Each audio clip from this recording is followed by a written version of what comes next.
మహాభారతము భీష్మ పర్వము ప్రథమ శ్వాసం పార్ట్ 1. ప్రథమ శ్వాసం నందు ముఖ్య విషయాలు, జంబూ ద్వీప విశేషాలు, భరతవర్షంలోని సంపదలు, యుద్ధ సమాచారములు, సంజయుడు ధృతరాష్ట్రునికి చెప్పుట, కౌరవులు పాండవుల యుద్ధ సన్నాహం. భీష్మ పర్వము మహాభారతంలోని 6వ భాగం. ఈ పర్వంలో కురుక్షేత్ర యుద్ధం ఆరంభమవుతుంది. భీష్ముని నాయకత్వంలో జరిగిన 10 రోజుల యుద్ధం భీష్మ పర్వంలో ఉన్నది. భగవద్గీత ఈ పర్వంలో ఒక భాగం. పర్వం ఆరంభంలో వ్యాసుడు యుద్ధాన్ని ఆపుజేయమని ధృతరాష్ట్రునికి బోధిస్తాడు, కానీ ఆ ప్రయత్నం ఫలించదు. ఇంకా యుద్ధాన్ని చూడడానికి సంజయునికి అతీంద్రియ శక్తులను ప్రసాదిస్తాడు వ్యాసుడు. ఆ శక్తుల ద్వారా తను చూసిన యుద్ధాన్ని సంజయుడు ధృతరాష్ట్రునికి వర్ణిస్తూ ఉంటాడు. భీష్ముడు 10వ నాటి యుద్ధంలో నేలకు ఒరిగి అంపశయ్యపై చేరడంతో ఈ పర్వం ముగుస్తుంది. ప్రథమ శ్వాసం. జనామేజయుడు వైశంపాయుని చూసి ఒకరిని ఒకరు గెలవాలన్న తలంపుతో పాండవులు కౌరవులు ఎలా ప్రవర్తించారు, యుద్ధం ఎలా జరిగిందో నాకు వివరించండి అని అడిగాడు. వైశంపాయనుడు ఇలా చెప్పసాగాడు.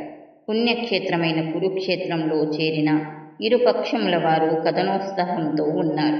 తన కుమారుల అవిధేయతకు కలతపడిన ధృతరాష్ట్రుడు సంజయుణ్ణి పిలిపించుకొని ఇంతలో వ్యాసుడు అక్కడకు వచ్చాడు. ధృతరాష్ట్రుడు అర్ఘ్యపాద్యములను సమర్పించిన పిమ్మట వ్యాసుడు, ధృతరాష్ట్ర, ఈ భూమి మీద ఉన్న రాజులందరికీ కాలం తీరింది కనుకనే ఈ యుద్ధం సంప్రాప్తమైంది. ఇందుకు నువ్వు చింతించ పని లేదు. నీకు నేను దివ్య దృష్టి ప్రసాదిస్తాను.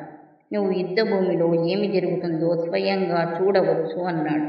ధృతరాష్ట్రుడు, వ్యాసమహర్షి, అన్నదమ్ముళ్ళు ఘోరంగా యుద్ధం చేసుకోవడం నేను ఎలా చూడగలను?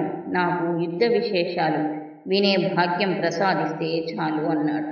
వ్యాసమహర్షి సంజయుడిని చూసి, సంజయ, నీవు ధృతరాష్ట్రునికి యుద్ధ విశేషాలు వివరించడానికి అనువుగా నీకు 2 పక్షములలో జరిగే రహస్య సంభాషణలు, వారి మనోవృత్తులు తెలుసుకునే శక్తిని ప్రసాదిస్తున్నాను.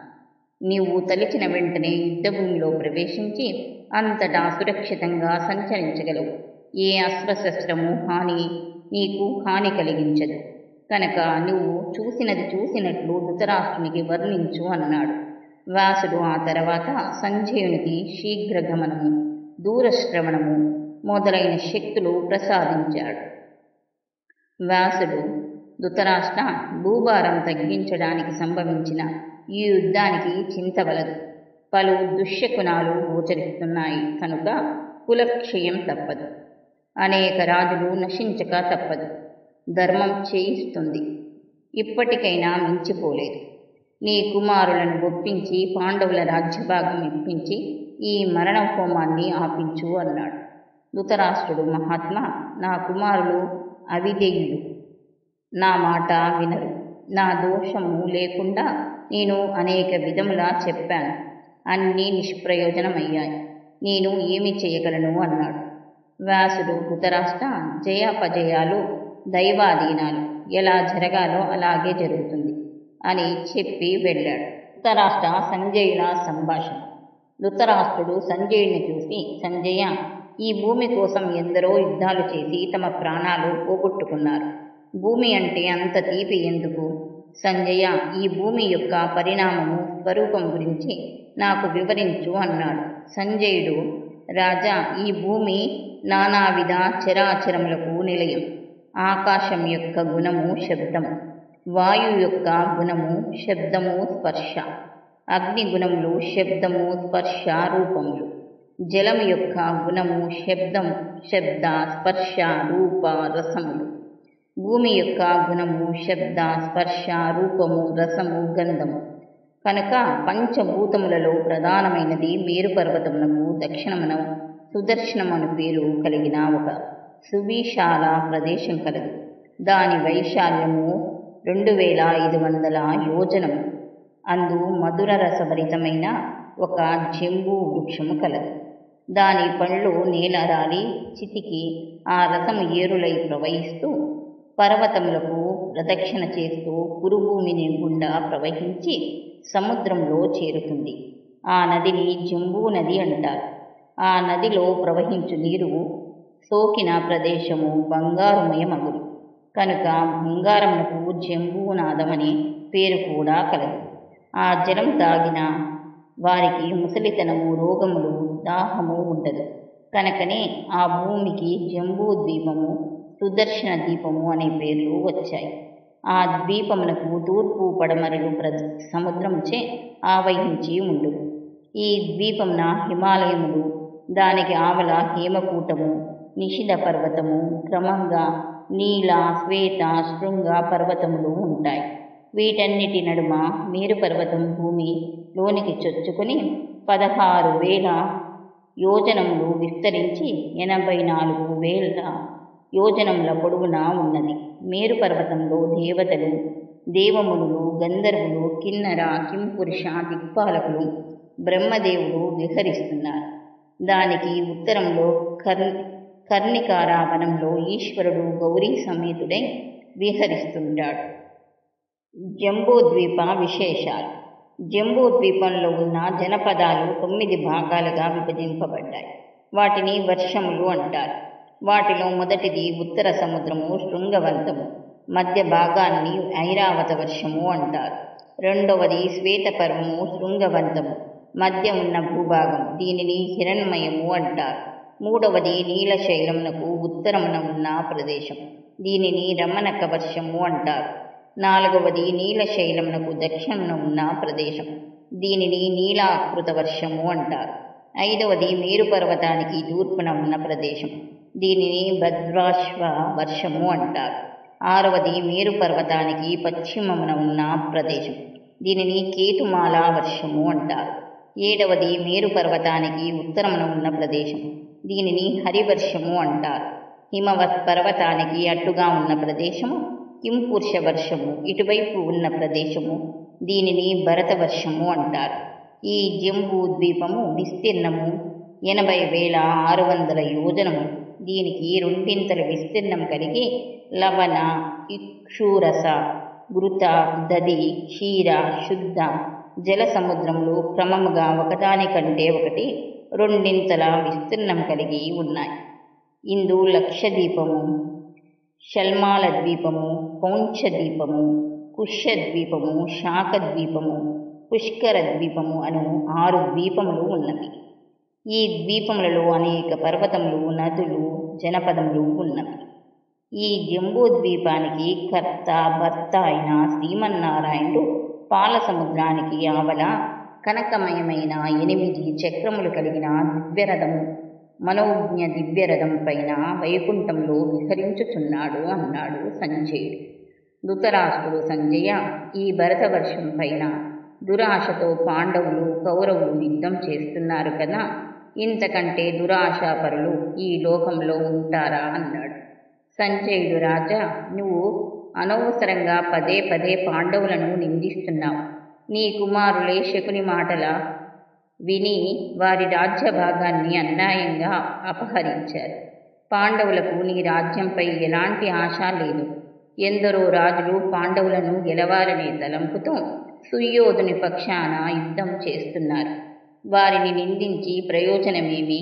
పూర్వము యయాతి, భగీరథుడు, రఘువు, నహూషుడు లాంటి మహానుభావులు రాజ్య విస్తరణ కొరకు యుద్ధాలు చేశారు. యాగాదులు చేసి యశస్సు గడించారు.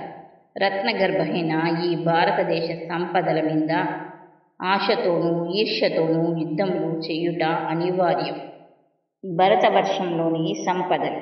ఈ భరతవర్షంన మలయము, శక్తిమంతము, వింధ్య, పరియాత్ర, మహేంద్రము, వృక్షవంతము, సహ్యాద్రి, పరియాత్ర, మహేంద్రము, వృక్షవంతము అను 10 పర్వతములు ఉన్నాయి. ఈ భూమిలో రత్నములు, మనులు, ఇనుము, రాగి, తగరము, బంగారము, వెండి మొదలైన ఖనిజాలు ఉన్నాయి.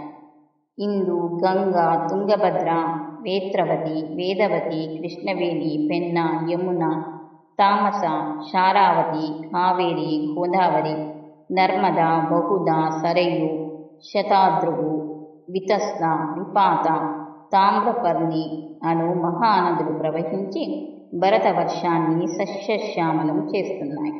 ఈ భూమి పాడి పంటలకు, ధనధాన్యములకు పుట్టినిల్లు.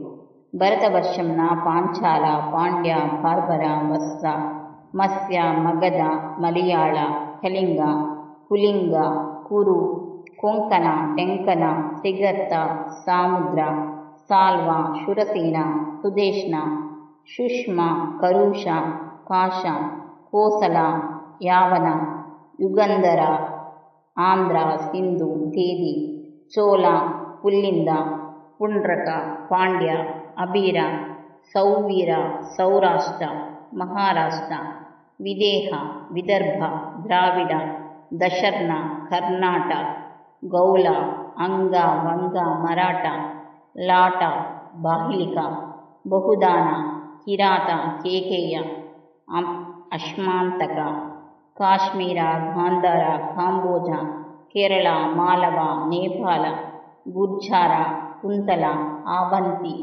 మొదలైన జానపదములలోని జనులు సమస్త వస్తు సంపదలతో సుఖజీవనం చేస్తున్నారు.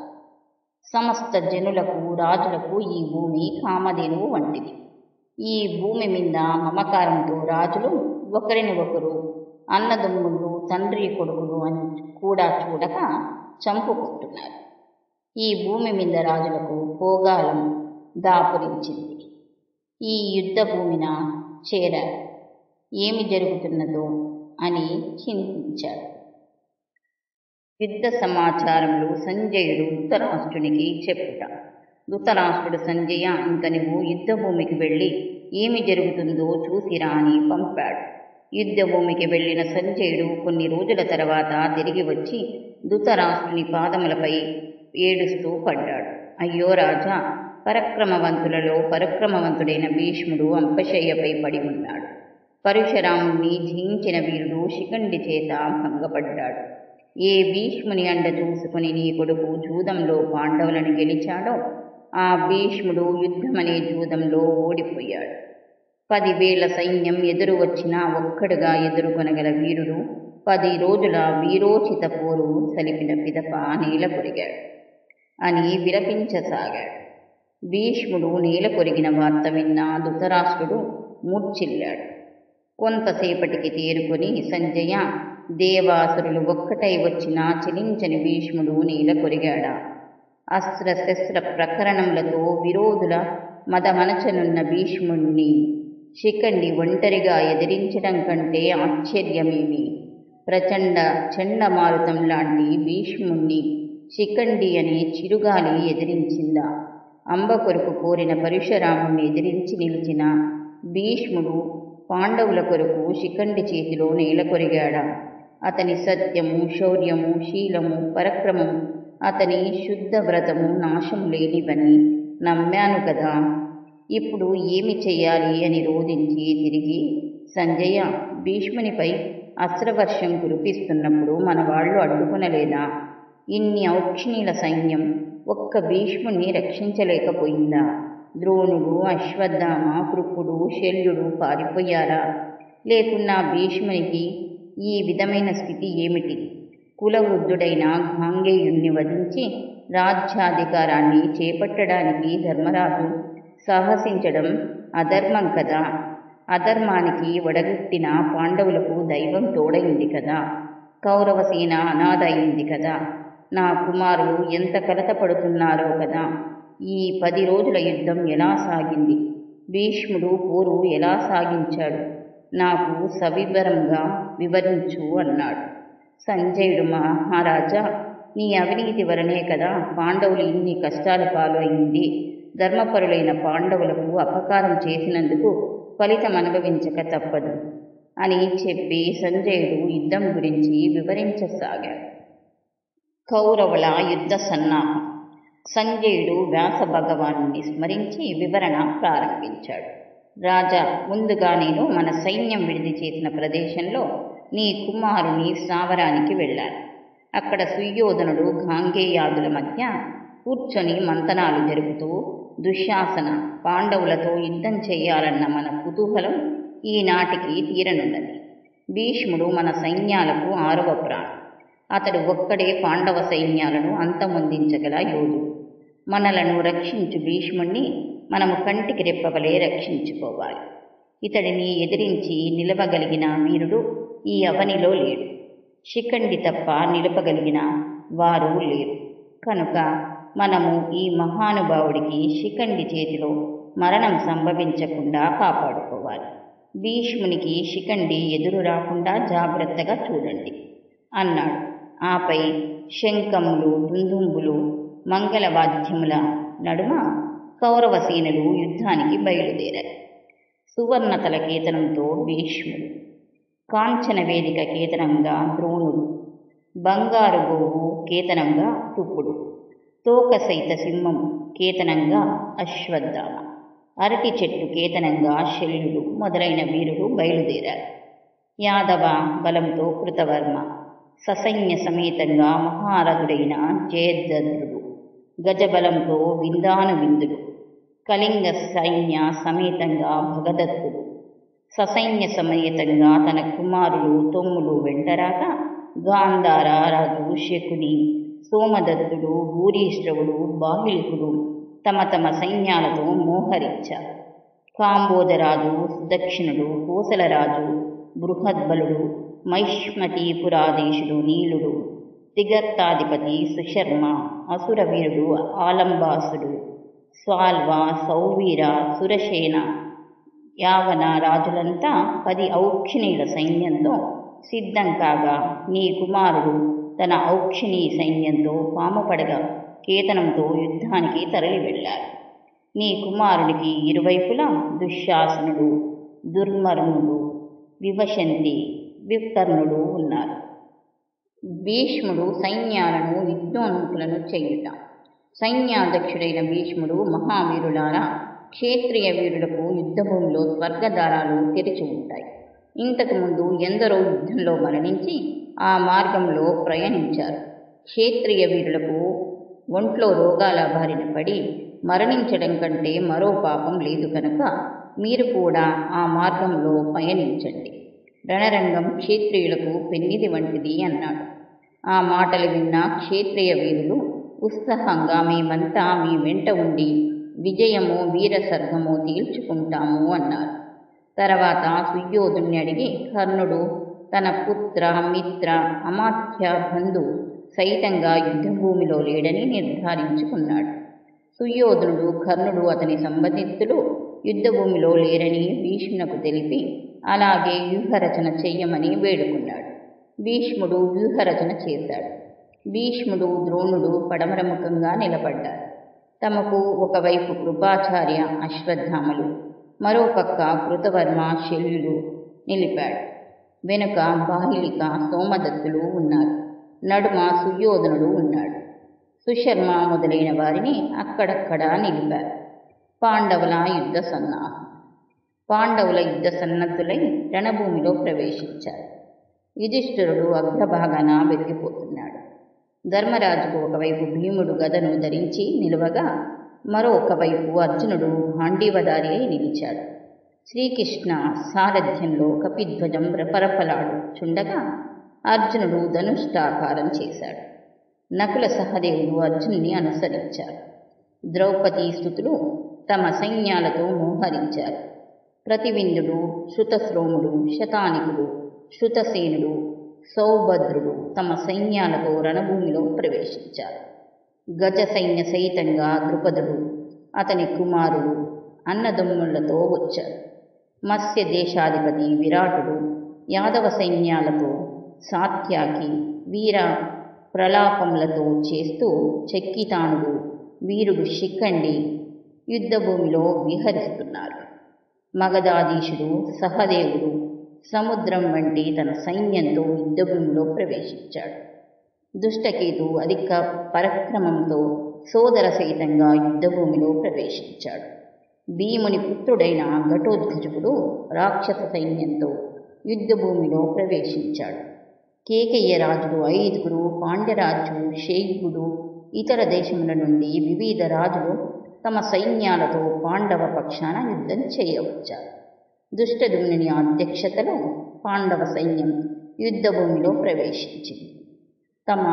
తన సైన్యంతో తూర్పుముఖంగా నిలబడి యుధిష్ఠుడు, వీరాది వీరులారా, ఈ యుద్ధము మనకు జయాన్నిచ్చిన భూమి. అంతా కైవసం చెయ్యవచ్చు, లేని ఎడల వీరస్వర్గము ఇవ్వనూవచ్చు. మనం ఎందుకైనా సిద్ధంగా ఉండాలి అన్నాడు. ఆ మాటలకు దేశాధిపతులు ఉత్సాహపూరితులై జయ జయధ్వానాలు చేశారు. సంజయుడు యుద్ధాన్ని ఎదుర్కొను పాండవుల ధైర్యాన్ని వర్ణించుట. ధృతరాష్ట్రుడు సంజయునితో, సంజయ, అత్యధికమైన మన సైన్యంతో పోరు సలపడానికి అల్ప సైన్యం కలిగిన పాండవులు ఎలా సాహసించారు అని ప్రశ్నించాడు. సమాధానంగా సంజయుడు, రాజా, అర్జున యుధిష్ఠిరుల సంభాషణ వింటే ఇది నీకు అవగతమవుతుంది. ధర్మరాజు అర్జునునితో, అర్జున, కౌరవ సైన్యం బలంగా ఉంది, మన సైన్యం స్వల్పమన్నాడు. అర్జునుడు, అన్నయ్య, పూర్వము నారదుడు భీష్మ ద్రోణాదులు వింటూ ఉండగా ఇలా చెప్పాడు. అధర్మవర్తనులైన సేనలు అధికమైన ధర్మవర్తనులైన స్వల్ప సైన్యాలు వారిని గెలవగలవు అన్నాడు. అదీకాక అసాధారణ భీముని గదాఘాతానికి తట్టుకొని నిలవయ ఎవరికి శక్యం కాదు.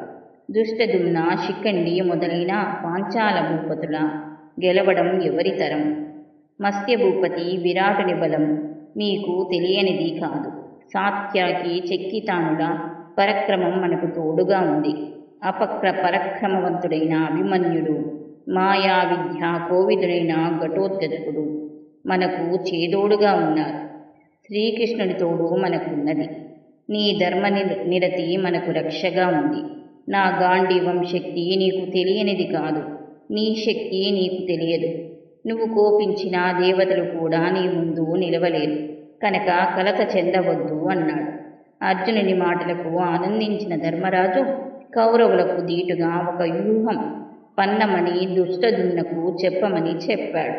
అర్జునుడు అలాగే చేశాడు.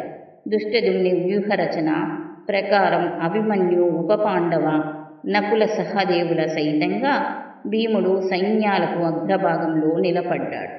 చెక్కితానుడు, సాత్యాకి, పాంచాల దేశాధిపతులు, మత్స్య దేశాధీశులు తమ తమ సైన్య సమేతంగా ఉత్తర దక్షిణ భాగంలో నిలిచారు. నడమ గజ ఆరూఢుడై ధర్మరాజు నిలిచాడు. అందరికన్నా ముందు అర్జుని రక్షణలో శిఖండి భీష్ముని ఎదుట నిలిచాడు. వెనక భాగంలో మగధాధీశుడు దుష్టకేతువు నిలిచారు. రథములు, అశ్వములు, కాల్బములతో శమంతక పంచకం నిండిపోయింది. ఈ భూమిపైన బాలురు, వృద్ధులు తప్ప మిగిలిన మగవారంతా యుద్ధభూమిలో ఉన్నారు. ధృతరాష్ట్రుడు, సంజయ, ఇరువైపులా ఉన్న సైన్యంలో ఎవరు బలవంతులు అన్నాడు. సంజయుడు, రాజా, ఇరువైపులా ఉన్న సైన్యాలు ఎవరికి వారే తమ బలము ఎక్కువని చెప్పుకుంటున్నారు. నాకు మాత్రం శ్రీకృష్ణుని అండ ఉన్న పాండవ సైన్యం బలమైనదని తోచుతున్నది అన్నాడు. ధర్మరాజు పితామహ గురువుల వద్ద యుద్ధానికి అనుమతి తీసుకునుట. కృష్ణార్జునులు పాంచజన్యము దేవదత్తములు పూరించగా అవి పాండవ సైన్యంలో ఉత్సాహాన్ని, కౌరవ సైన్యంలో కలతను కలిగించాయి. కౌరవ సైన్యాలకు ఉత్సాహం కలిగించే విధంగా మంగళ తూర్యనాదాలు మోగించారు. ఆ సమయంలో ధర్మరాజు తన ఆయుధములను, కవచాన్ని రథంలో వదిలి భీష్ముని వైపు పాదాచారి అయి నడవసాగాడు. అది చూసిన కృష్ణ, సాత్యాకి, ఇతరులు ధర్మరాజు సన్నిహితులు కలవరపడి రథాలు దిగి ధర్మరాజును అనుసరించారు. ఇంద్రము నీ వెంట ఉండగా నువ్వు ఇలా పాదాచారివై వెడలుట ఏమి? శత్రువులు మనది పిరికితనమని హేళన చెయ్యరా అని సోదరులు తలా ఒక విధంగా అడుగుతున్నా ధర్మరాజు మౌనం వీడక చేతులు ముకులించి నడిచి పోతూనే ఉన్నాడు. అది చూసిన శ్రీకృష్ణుడు ధర్మజుని తలంపు, నాకు తెలుసు, అతడు భీష్మ, ద్రోణ, కృపాచార్య, శల్యులకు నమస్కరించి యుద్ధం చేయడానికి అనుమతి తీసుకోవడానికి వెడుతున్నాడు. అలా చేస్తే విజయం తథ్యం అన్నాడు. ఆ మాటలు విని అందరూ మౌనంగా జరిగేది వీక్షించసాగారు. కృష్ణ, అర్జున, నకుల సహదేవ, భీమాదులతో ధర్మరాజు భీష్ముని ఎదుట నిలవగా కౌరవ ప్రముఖులు మాత్రం ధర్మరాజులోని రాకకు ఆంతర్యం తెలియక భీమార్జున, నకుల సహదేవ, ద్రుపద, సాత్యాకుల అండ ఉన్న ధర్మరాజుకు భయమేలా అని కొందరు అనుకోసాగారు. ధర్మరాజు పిరికివాడు కాదు, అయినా ఈ సమయంలో ఈ రాకలోని ఆంతర్యం ఏమిటో అనుకున్నారు. అభిమానధనుడైన ధర్మరాజు ఏమి మాట్లాడతాడో, భీష్ముడు ఎలా సత్కరిస్తాడో, కృష్ణార్జునుల ఆంతర్యమేమిటో, భీమాదులు ఏమి చేస్తారు అని పలు విధాలుగా ఆలోచించసాగారు. ధర్మరాజు భీష్ముని ఎదుట నిలిచి, మహానుభావ, మీ ఎదుట నిలిచి యుద్ధం చేయవలసిన దుస్థితికి చింతిస్తున్నాం. మీ దీవెనలకు అనుమతికి వచ్చాను. నాకు యుద్ధం చేయడానికి అనుమతి ఇచ్చి నన్ను దీవించండి. మీ దీవెనలు నాకు విజయాన్ని ప్రసాదిస్తుంది అన్నాడు. భీష్ముడు ఆనందించి, ధర్మనందన, ఈ సమయంలో నీ రాక సముచితమే కాక ఎంతో శ్రేయస్కరం కూడా. నీ బిట్లు చేయకున్నా నా శాపానికి గురి కావలసి ఉండేవాడి. ఇంక నీకు జయం కలుగుతుంది. నీ పక్షాన యుద్ధం చేయడం తప్ప ఏదైనా వరం కోరుకో, అనుగ్రహిస్తాను. నీకు మేలు జరుగుతుంది అన్నాడు. ధర్మరాజు, పితామహ, మీరు రారాజు తరపున యుద్ధం చెయ్యండి, కానీ మాకు మేలు చెయ్యండి అని కోరాడు. భీష్ముడు, ధర్మరాజా, నీ ఆంతర్యం వివరించు అన్నాడు. ధర్మరాజు, పితామహ, మరేమీ లేదు, మీతో యుద్ధం చేసి గెలవడం ఎలాగో వివరించండి అన్నాడు. భీష్ముడు చిరునవ్వుతో, ధర్మరాజా, నాతో రణరంగాన గెలవడం దేవతలకు కూడా సాధ్యం కాదు. అడిగావు కనుక చెప్తాను. నా చేతిలో ఆయుధం కింద పడినా కానీ అది సాధ్యం కాదు. ఇప్పటికీ ఇంతకంటే చెప్పను. ఈసారి మన కలయిక నీ మనోరథాన్ని నెరవేర్చగలదు అన్నాడు. భీష్ముని వద్ద అనుమతి పొందిన ధర్మరాజు తన వారితో కలిసి ద్రోణ, కృపాచార్య శల్యులకు నమస్కరించి వారి అనుమతి పొందాడు. ద్రోణుడు, ధర్మజ, శ్రీకృష్ణుని అండ ఉన్న నీకు విజయము తథ్యము అన్నాడు. ధర్మరాజు ద్రోణుణ్ణి అతడిని గెలిచే ఉపాయాన్ని చెప్పమని ప్రార్థించాడు. ద్రోణుడు, ధర్మరాజా, నా చేతిలో ఆయుధం ఉన్నంత వరకు నన్ను గెలవడం సాధ్యము కాదు. కానీ నేను అస్త్ర సన్యాసం చేసిన, ప్రయోపవేశం చేసిన నన్ను వధించగలరు. అశుభవార్త వినినంతని అస్త్ర సన్యాసం చేస్తాను అన్నాడు. కృపాచార్యుణ్ణి గెలిచే ఉపాయం అడుగగా అతడు, నేను ఎవరి చేత చంపబడను, కానీ నీకు జయము తథ్యము అన్నాడు. శల్యుణ్ణి చూసి ధర్మరాజు తనకిచ్చిన మాట గుర్తు ఉంచుకోమని చెప్పగా అతడు ధర్మరాజుతో అతడికి ఇచ్చిన మాట గుర్తు ఉన్నదని, అలాగే చేస్తానని నిశ్చింతగా ఉండవచ్చని మాట ఇచ్చాడు. శ్రీకృష్ణుడు యుద్ధాన్ని కుతూహలంతో చూడవచ్చిన కర్ణుని చూసి, కర్ణ, భీష్ముని మీద కోపంతో అతడి పడిపోయే వరకు యుద్ధం చెయ్యనని చెప్పావట కదా, అప్పటి వరకు పాండవ పక్షాన యుద్ధం చేస్తూ వినోదించవచ్చు కదా అన్నాడు.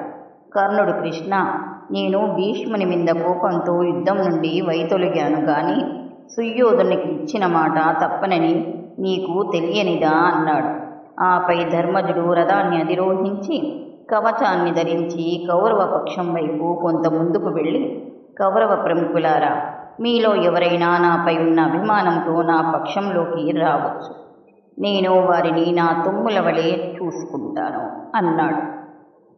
ఆ మాటలు విన్న యూస్తుడు ధర్మరాజు పక్షంలో చేరటానికి అంగీకరించాడు.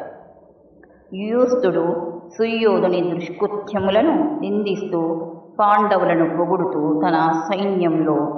తన సైన్యాలతో పాండవ పక్షంలో చేరాడు. ధర్మరాజు సంతోషంగా యూస్తుని ఆహ్వానించాడు.